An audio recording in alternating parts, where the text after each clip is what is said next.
trust you're well as we begin this year. My name is Rob Salisbury, and if you're looking at this right now, the chances are very, very good you've been a contributor to our 2018 ebook, Motivating Your Mind and Inspiring Your Spirit. I wanted to come to you for a few months from one of my favorite places I've been coming to for over 20 years. This is a place south of Sydney, Australia, about 105 kilometers south, down the coastline, past Wollongong, past the beautiful coastline near the University of Wollongong. This is in an area called Albion Park, and it's about 60 miles if you are more comfortable with that particular measurement. But Albion Park has been a fantastic regional airport for a long time, and behind me is a rather large Qantas 747-400. So the reason I've shot this here, because I like to be able to give our readers, especially our global contributors, a chance to see some of the different things that you can get yourself close to that possibly may not be the case in whatever city or country that you might be in right now. So if you're ever in Australia, both locally, regionally, domestically, and you're doing a holiday here in Sydney, come on down to Albion Park. It's about an hour and a half on a kind of comfortable drive from the airport, 2 hours from the CBD. But just a quick one. The Qantas 747-400 was an airplane that was thought of in the late 70s, and it became really a focal point of the Boeing Corporation. And this plane literally saved the company. You can look back over the history, but the 747-400 really defined a whole different experience flying in the air around the world. This particular aircraft right here, this Qantas 747-400, the city of Canberra, which is named behind me, will never fly again. It flew here on March the 8th, 2015, the shortest flight of its history, from Sydney International Airport down here, and it landed on a very short runway to stop and basically be parked here, and was gifted by Alan Joyce and the Qantas Executive Board to be part of this Air Museum, which has been in place for quite a long time. Tens of thousands of people have come to see this aircraft every year for the last 3 years since it's come in existence here. And the 747-400, this was Qantas's very first 400 in the air in 1989.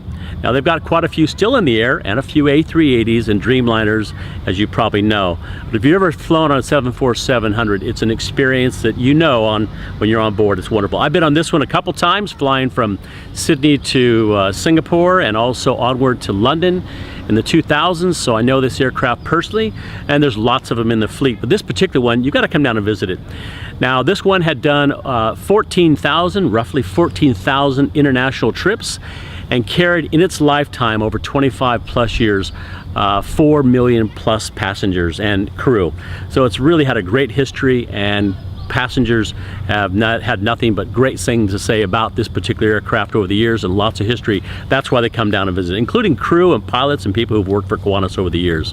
So enough history about that. Come and visit anytime. You can look at the details on the website. If you go to YouTube, you can actually look at Albion Park-Qantas 747, and you can see this aircraft landing on the March of 8th, 2015. Thousands and thousands of people around this area. Couldn't even get into the area once it started. Now back to the ebook.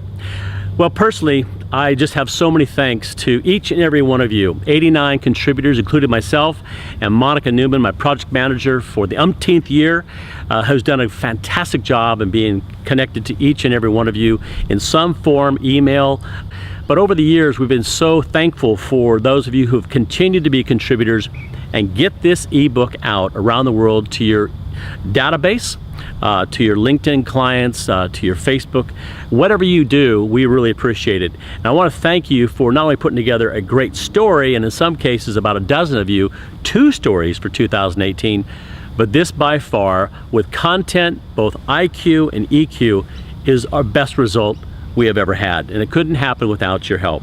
Now there's one other person I want to just say thank you to, who's done such a great job over the years. Nadia, she lives down here in the Shell Harbor area, and she's a wonderful, wonderful photographer.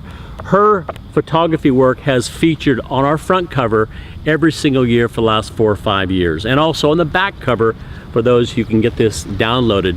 Her photographs are right here as well. She's not only a great professional photographer, but she's a wonderful business person and someone who's very well known in this marketplace, and now regionally, domestically, internationally, because of the work she does. And by the way, the ebook just isn't about writing stories and having something to read. It's something much more important than that. each one of you have an opportunity to be showcased in here and have your front cover. When people go on the front cover of your ebook, when they click on your photograph right here, what happens is it goes directly to the story that you wrote in the ebook. Now, the businesses coming out of this and the resources coming out of it for people have been fantastic. So use your ebook to help people, inspire people, motivate people, and you might even consider reading it yourself to get some ideas for 2018. Now on your screen there'll be a list from A to Z who in the first part of January, late part of December, had gotten this out to their networks, and we want to thank each and every one of you for reaching out and making this ebook a part of your network and globally your alliance and strategic partners around the world, letting them know more about what it is that you've been writing about. And particularly two people, Al Argo in the Philippines, who I've known for about 10 plus years, done a lot of work with Al in Singapore and Asia Pac. Thanks for getting it out to all your network so quickly. And one other person who got right on it right away and has been a writer for now about 5 or 6 years, Nishant Kasabhatla, CSP, youngest master of memory, global genius in my opinion, and a Guinness Book World Record of Memory. He's in Singapore, wonderful friend, great colleague, and he writes fantastic materials. He keeps statistics on who opens this up and who gets it, and has done a great job getting this out to a whole lot of people around the globe. So thank you, Nishant. Thanks, Al. And there's others to thank. And particularly, I want to say thank you to Monica once again, and also to Nadia for making it happen. And thank you for a great 2018 ebook. We look forward to being in touch and chatting more. Till then, take good care, do well, inspire people through your materials. All the best from Albion Park, New South Wales in Australia. Cheers.